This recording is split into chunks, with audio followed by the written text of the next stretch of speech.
불가의 깨달음 여정을 압축한 시부도가 있다면 예수 전승에도 깨달음 여정을 압축한 예수 버전의 시부도가 있습니다. 표현은 예수 버전이라고 말하지만 그 내용은 불교적 자료에도 나오는 잃어버린 아들의 비유와 유사한 소재로 된 이야기입니다.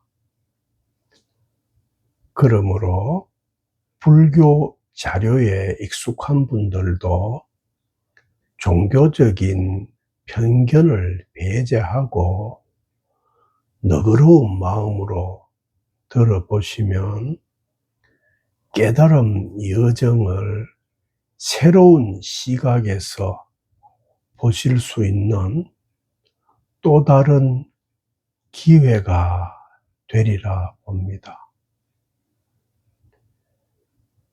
이번 시간 시작할 때 인트로 영상에 이어 나온 그림이 세계적으로 유명한 네덜란드 화가 렘브란트가 그린 돌아온 탕자라는 작품입니다.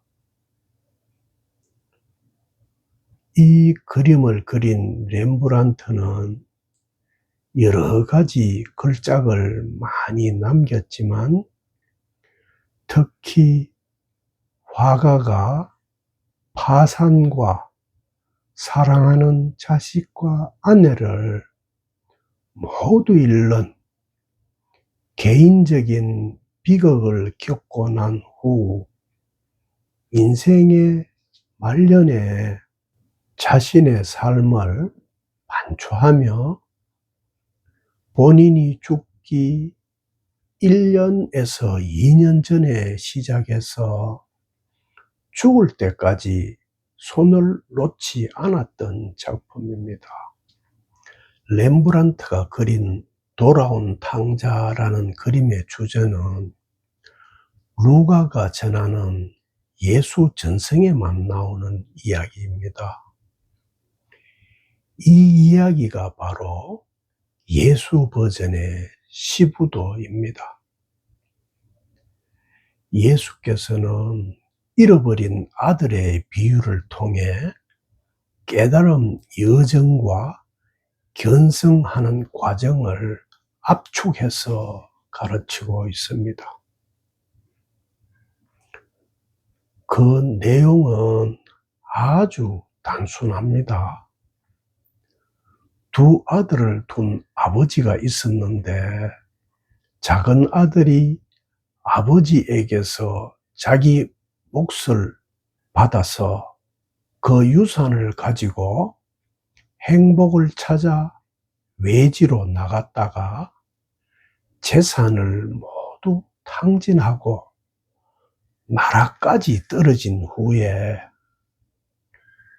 자신이 아버지의 집에 있었을 때는 아무것도 부족한 것이 없었다는 사실을 새삼 뒤늦게 깨닫고 고향 집으로 되돌아가는 여정이 그려져 있고, 이와 더불어 아버지의 집에서 아무 부족함이 없이 지내고 있으면서도 몸만 아버지의 집을 떠나지 않았을 뿐 마음은 작은 아들과 다를 바 없이 아버지와 분리되어 살고 있어서 자기 몫으로 염소 한 마리도 받은 적이 없다고 불평하는 큰아들의 이야기입니다.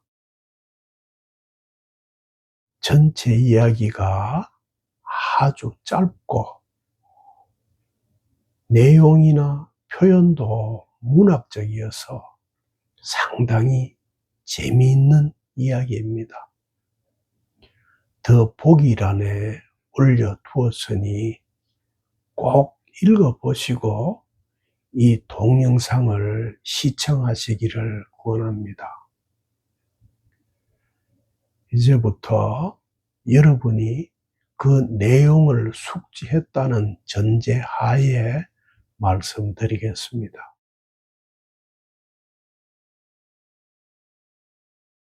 기성 종교에서는 이 이야기를 자신들 교리에 입각해서 죄를 지은 인간이 회개하고 하느님에게 돌아가 용서받는 이야기로 평면적이고 표피적인 시각에서 해석하지만 이 이야기는 그런 종교 윤리적인 차원의 이야기가 아닙니다. 왜냐하면 이 이야기의 결론이 죄와 용서에 대한 이야기가 아니라 깨달음 여정의 궁극 목적지인 일진법계의 실상을 진술하고 있기 때문입니다. 이 이야기에서 작은 아들은 아버지에게서 자기 몫의 유산을 받아 행복을 찾아 먼 나라로 갑니다. 깨달음 여정에서도 많은 이들이 작은 아들처럼 깨달음을 찾아 바깥으로 헤매 다닙니다. 그래서 이름난 종교 직업인이나 유명한 선언과 명상센터를 찾아 여기저기로 설법을 들으러 다니고 수행을 하러 바쁘게 쏘다닙니다. 하지만 진짜 행복과 깨달음은 자기를 떠나 있는 일이 아니기 때문에 바깥에서 찾아지는 일이 아닙니다. 그래서 작은 아들이 재산만 탕진하고 자신이 찾던 행복을 찾지 못한 채 굶어 죽을 지경이 되었듯이 자기를 두고 바깥에서 깨달음을 찾는 이들은 누구를 막론하고 깨어나는데 실패하지 않을 수 없습니다.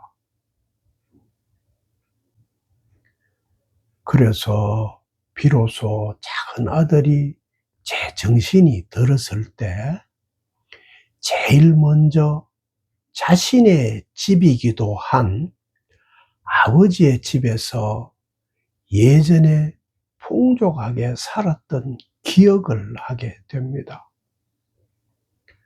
그리스 경전에서는 작은 아들이 제정신이 드는 장면을 두고 자기 자신으로 돌아와서라고 표현하고 있습니다.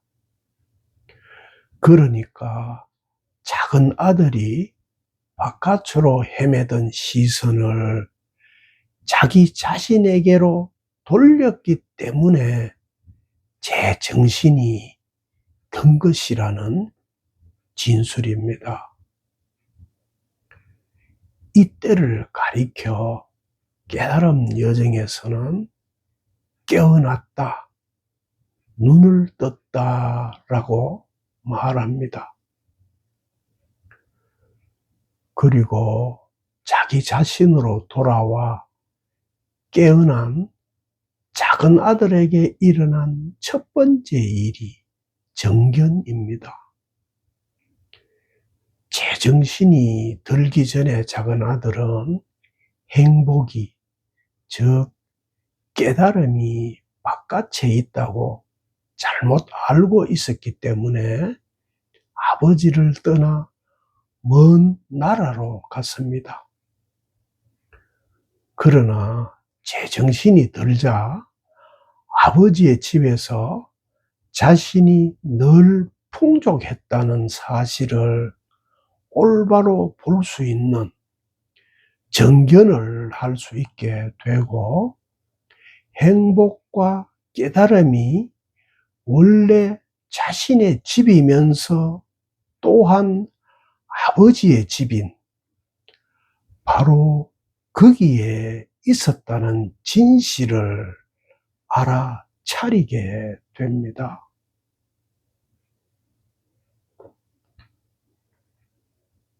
깨달음 여정에 들어선 이에게 가장 먼저 필요한 정견도 이와 다르지 않습니다.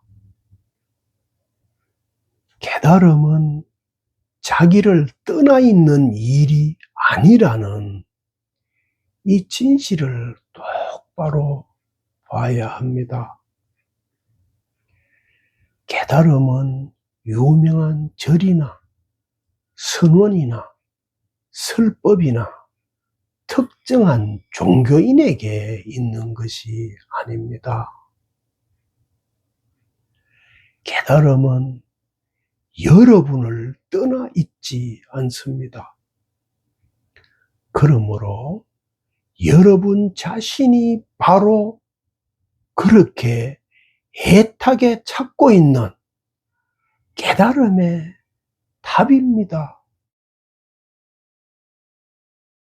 결코 다른 사람이 내게 깨달음을 줄 수는 없습니다. 행복의 파랑새는 언제나 여러분에게 있습니다.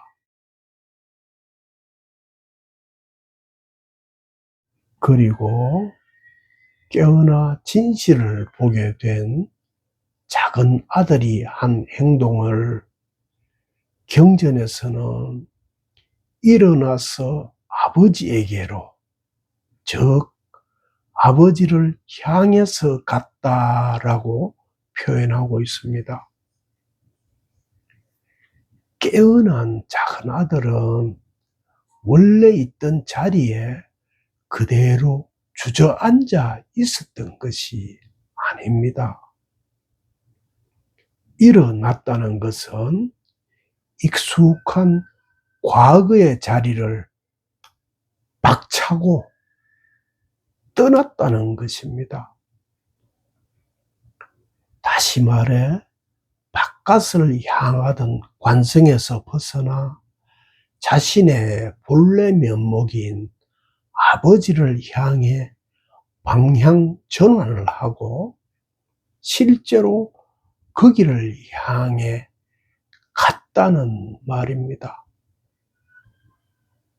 이와 같이 깨달음 여정은 바깥으로만 향하던 자신을 본래 면목을 향해 자신의 본향으로 방향을 전환하는 여정입니다. 그리고 그렇게 하기 위해서는 무엇보다 본인이 먼저 여태 엉덩이를 붙이고 살고 있던 익숙하고 편한 자리를 털고 일어나야 하며 바깥으로만 향하던 시선을 돌려 안으로 향해야 합니다. 그리고 깨달음 여정에서 이것 말고 더 해야 할 수행이란 아무것도 없습니다. 왜냐하면 나머지는 깨달음이 알아서 다 해주기 때문입니다.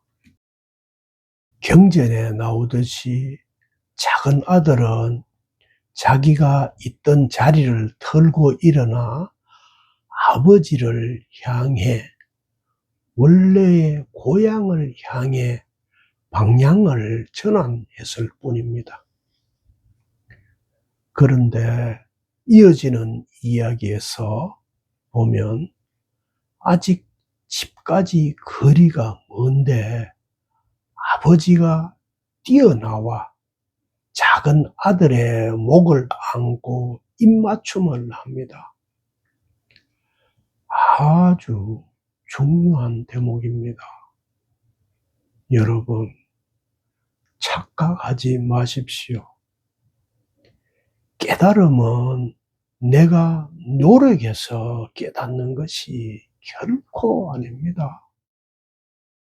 깨달음은 저절로 일어나는 일이지 누가 일어나게 만들 수 있는 일이 절대 아닙니다. 자기가 노력하고 수행해서 깨달았다고 주장하는 자가 있다면 틀림없이 딱 두 가지 부류 중에 하나입니다. 첫 번째는 깨달음 기법을 팔아먹으려는 장사치이거나 아니면 사기꾼입니다. 두 번째는 식견이 모자란 사람입니다. 여러분, 오해하지 마십시오. 어둠에서 벗어나지 못하는 이유는 태양이 비추지 않아서가 아닙니다. 우리가 늘 비추는 태양을 등지고 있기 때문입니다.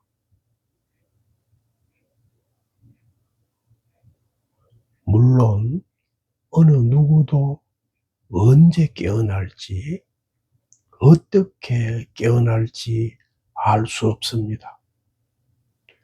그렇더라도 여러분이 작은 아들처럼 바깥을 보던 시선을 돌려 안으로 향하기만 하면 시기와 방법은 모르지만 반드시 깨어나게 됩니다. 여러분이 태양을 등지고 있지 않다면 어떻게 빛이 비치지 않을 수 있겠습니까? 이게 유일무이한 깨어남의 법칙입니다. 하지만 사유하고 노력하고 수행해서 깨닫는다고 주장하는 이들은 본인은 태양을 등지고 있으면서 태양을 자기 앞으로 위치를 이동시켜 비추게 만들 수 있다고 생각하는 착각도인입니다. 어느 누구도 태양을 등진 채 태양의 위치를 이동시킬 수는 없습니다. 우리가 할 수 있는 일은 등지고 있던 태양을 향해 우리의 시선을 돌리는 방법 외에는 없습니다. 수행론자들에게 속지 마십시오. 절대 속지 마십시오. 경전의 이야기로 다시 돌아가겠습니다.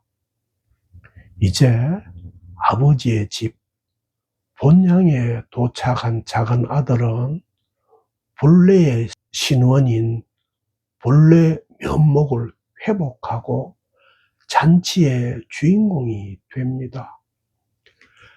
하지만 이 이야기는 여기서 끝나지 않습니다. 경전의 이야기는 작은 아들에서 큰 아들로 장면이 전환됩니다. 밭에서 일을 하고 돌아온 큰아들은 자신은 평소 아버지의 명을 어긴 적이 한 번도 없는데도 자신에게는 친구들과 절기라고 염소 한 마리도 내어준 적이 없는 아버지가 바깥에서 창녀와 놀아나며 제 몫의 재산을 다 탕진하고 집으로 돌아온 작은 아들을 위해 살찐 송아지를 잡고 풍악까지 울리며 잔치를 베푸는 아버지의 태도에 반항하고 항의합니다. 이 비유를 살펴보면 작은 아들의 경우가 일반 중생들의 깨달음 여정 모습이라면, 큰아들의 경우는 전문 직업 종교인이나 수행자들의 모습입니다. 큰아들은 아버지의 명을 평소 어긴 적이 없고 해야 할 일을 충실히 수행했지만 거기에 따른 보상을 기대하고 있습니다. 이와 마찬가지로 종교 수행인들도 깨달음을 노력하고 예를 써서 얻어야 할 전리품이라고 여깁니다. 그래서 자기들이 수행으로 심은 만큼 거두어야 한다고 생각합니다. 그런데 진실은 그렇지가 않습니다.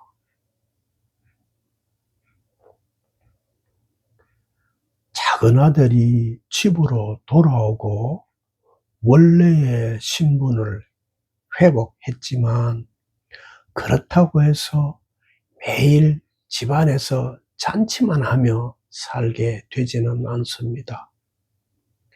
작은아들은 다시 일상으로 돌아가서 밭에서 일을 해야 하고 가축을 돌봐야 하고 포도나무에서 포도를 수확해야 합니다.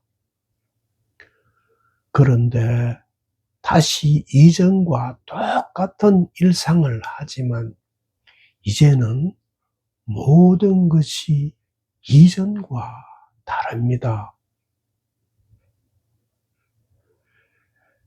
깨어나기 전에는 아버지의 집에서 하는 모든 일이 이름만 아들이었지, 아버지의 품꾼들처럼 아버지의 일을 하는 노예의 처지와 다를 바 없었습니다. 하지만 깨어난 후에는 아버지의 것이 모두 내 것이기도 한 아들의 자리에서 일을 하는 것이어서 무슨 일을 하든지 자기 일이 아닌 것이 아무것도 없게 됩니다. 이것이 바로 작은 아들과 큰 아들이 등장하는 예수 버전의 시부도의 결론입니다. 그래서 아버지는 염소 한 마리도 자신에게 보상해 주지 않는다는 큰 아들에게 이렇게 말합니다.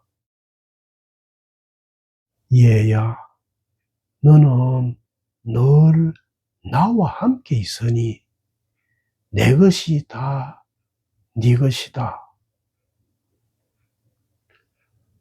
풀어서 다시 말하면, 작은 아들은 아버지를 몸과 마음이 모두 잠시 떠나 있었지만, 큰아들은 몸만 아버지의 집에 있었을 뿐 마음은 작은 아들보다 더 멀리 떠나 있었고 아버지와 함께 했던 적이 없었습니다.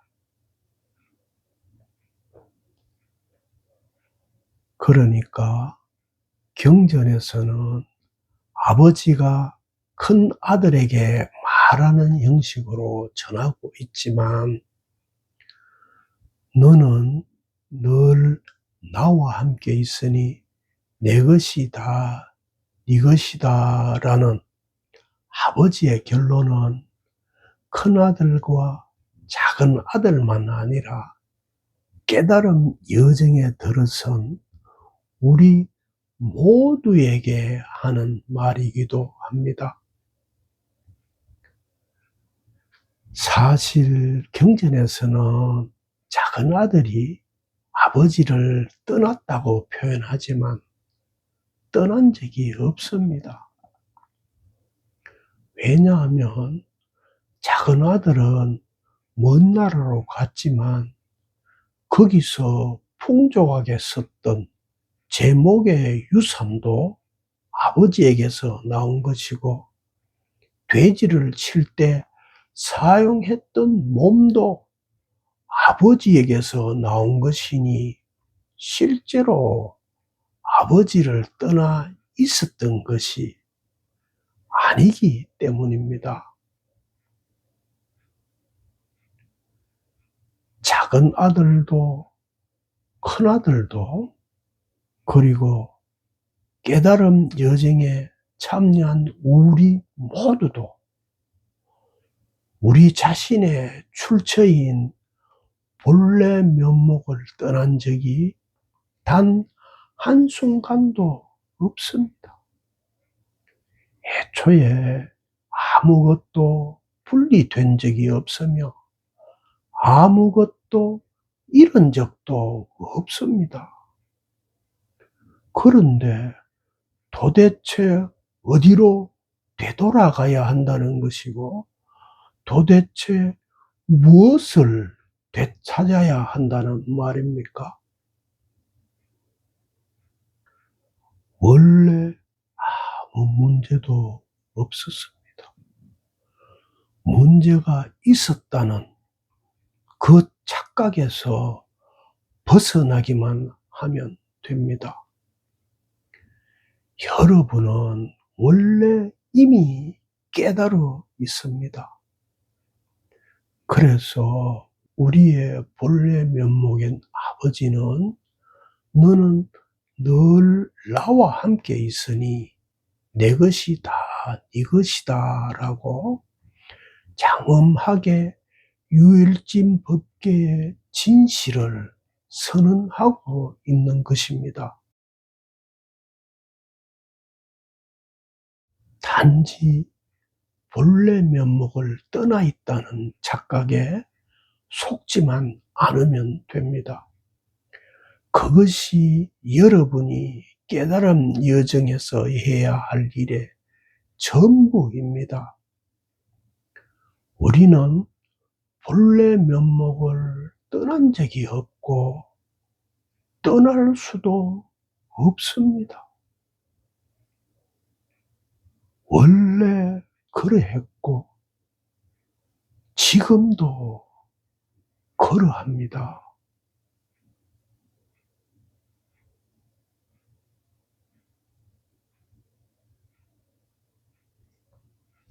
바로 여기 이렇게 우리가 떠날 수도 없고 떠난 적이 없는 본래 면목이 환하게 드러나 있습니다.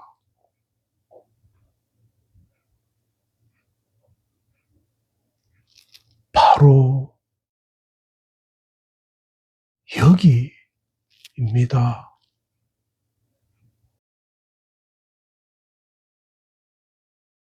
바로 여기.